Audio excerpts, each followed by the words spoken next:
How do I even begin to explain the nervous system? The nervous system is flawless. It's divided into two different parts and has the fattiest organ. Its main organs are the spinal cord and the brain. I hear it controls all the other body systems. I hear that the body can't function without it. The left side of the brain controls the right side of the body. And the right side of the brain controls the left side of the body. My reflex arc once caused me to punch myself in the face. It was awesome. So what exactly is the nervous system? How does it work? It's very similar to the nucleus of a cell. It's the control center. It makes sure that the organism runs smoothly.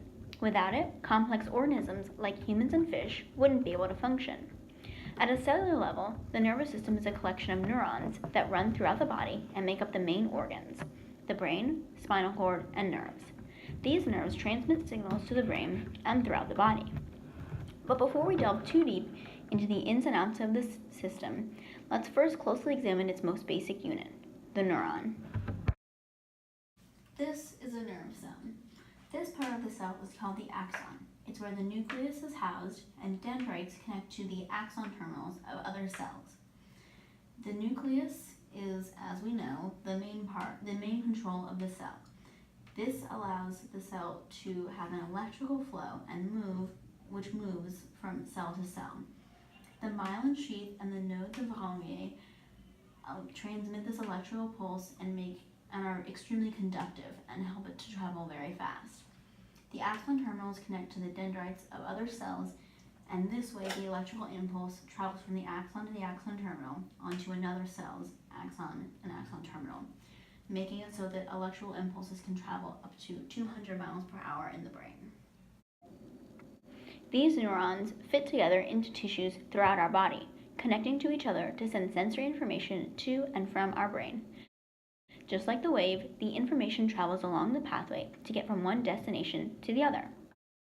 Now that we understand these parts, let's get to the bigger picture.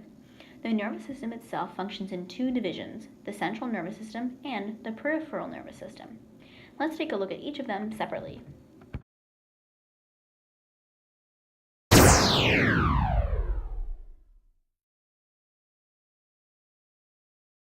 Central nervous system is the parts of the nervous system consisting of the brain and of the spinal cord. It's like basically in control of everything. It's kind of the mastermind, and it coordinates activity throughout the body.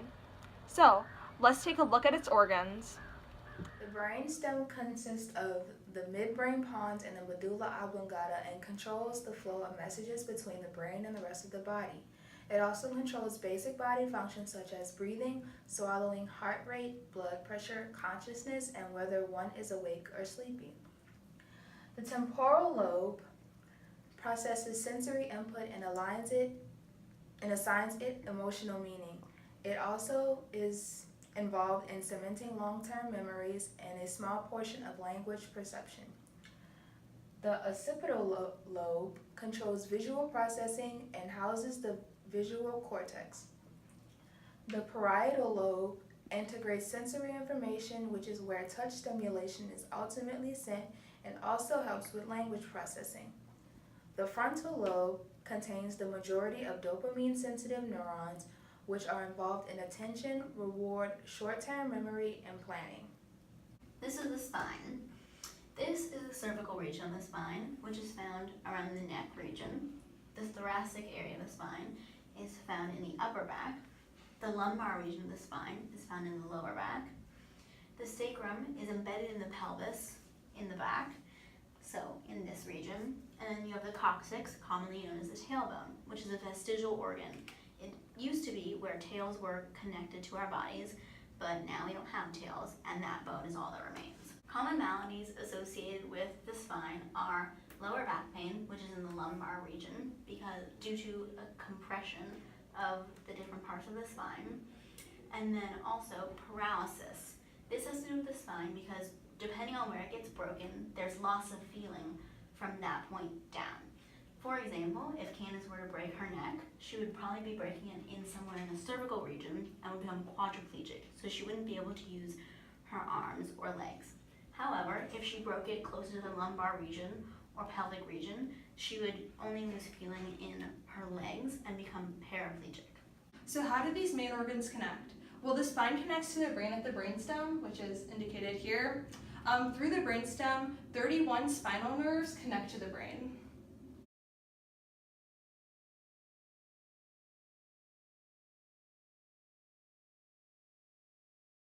The PNS is basically everything else. It's the parts of the nervous system that aren't the brain and spine. Since it's so widespread, it spans throughout the entire body. It can be examined further than the central nervous system. Let's do that by dividing into two parts, the somatic nervous system and the autonomic nervous system. The somatic nervous system controls all voluntary muscle system. It consists of afferent and efferent nerves. Afferent nerves are sensory and send information up to the brain. For example, the ASMR on the Snapchat satisfying page makes sonorous noises, and this information is taken to the brain via afferent nerves. On the other hand, efferent nerves are motor and relay commands from the brain to the body. These types of nerves are located everywhere. For example, let's look at the nerves in our arms. The three main nerves of the arm are the radial nerve, median nerve, and ulnar nerve. The radial nerve supplies feeling to the thumb, pointer finger, middle finger, and index finger, while the median nerve and ulnar nerve supply feeling to the pinky finger, index finger, middle finger, and pointer finger. When you hit your ulnar nerve, you get a familiar feeling of pins and needles in these two fingers, but especially in the pinky finger, because nerves are extremely sensitive. And when the median nerve is compressed, such as when typing, this can lead to carpal tunnel syndrome. Even by just looking at the major nerves in our arms, you can see the way that our somatic nervous system controls our every movement. The autonomic nervous system is the opposite. It controls all unconscious or involuntary actions. It can be divided into two parts, the parasympathetic and the sympathetic. The sympathetic controls the fight or flight response by raising blood pressure, increasing heart rate, and releasing adrenaline into the bloodstream. The parasympathetic does the opposite. It basically counteracts the sympathetic by releasing different hormones that lower heart rate and lower blood pressure.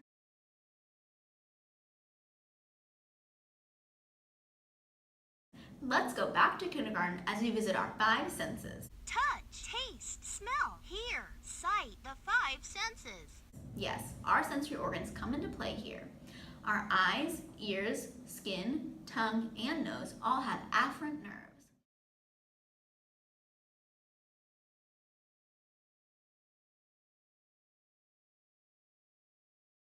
It's also theorized that there's even a sixth sense, spatial awareness.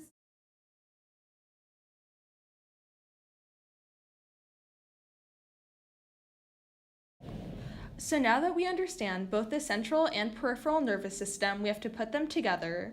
We do so with the nerve impulse path. It all starts with stimuli. An afferent neuron from the peripheral nervous system sends the information from that stimuli to our central nervous system. Our central nervous system decides what to do and sends out its course of action through an efferent neuron.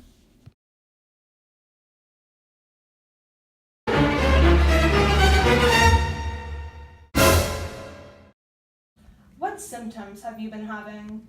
Well, I've been having bad balance, like tremors in my hands, and my muscles have been feeling a bit stiff. Okay, so the symptoms that you're describing could either match Parkinson's or Huntington's. Since Huntington's is genetic, I have to ask you, has anyone in your family been affected by Huntington's disease? No, not that I know of. Okay, well, if it's not Huntington's, then it's Parkinson's. So there are some courses of treatment that we can take. Because the cause is unknown, we can never really cure it. However, we can stop its progression. So we can do that through speech therapy or deep brain stimulation, which is a surgery, and we would plant an electrode into a targeted area of your brain to stimulate it. So what do you want to do? Possibly due to an overload of electrical impulses in the brain, epilepsy can be caused by head trauma, such as a car accident, a brain tumor, or a stroke. It is characterized by frequent seizures, and there's no cure. However, there are ways to control the symptoms, such as medication, although they aren't perfect. So inside this video, the girl's basically trying to capture the seizures that she has as a result of epilepsy. So I was kind of surprised by how they were, since usually when I imagine a seizure, I imagine shaking, hyperventilating, but this wasn't really the stereotype. Instead, she just talks and she kind of just loses her train of thought. It's called an absent seizure, and you could see that just happened, since she was talking, then she just stopped and she just was lost. And so here it says that she takes her anti-epileptic drugs. I guess they don't really do anything since still happening. But here's another example. She's talking, then she just stops and she forgets what she was saying. So how does the nervous system fit in with the rest of the body? For example, when you run, the nervous system works with the muscular system by using its efferent nerves to stimulate the muscle contraction that causes movement. Also, the nervous system works with the digestive system when you take in, digest, or excrete food and drink. Another example is how the nervous system works with the reproductive system for puberty, with hormones rewiring the brain and helping develop key neural pathways.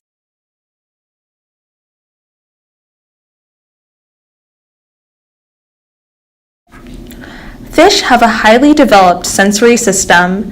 In particular, they have their lateral line system. It's a system of tactile sense organs located inside the head and along the sides. Cats have nervous systems very similar to ours. They have the same functions and the same organization.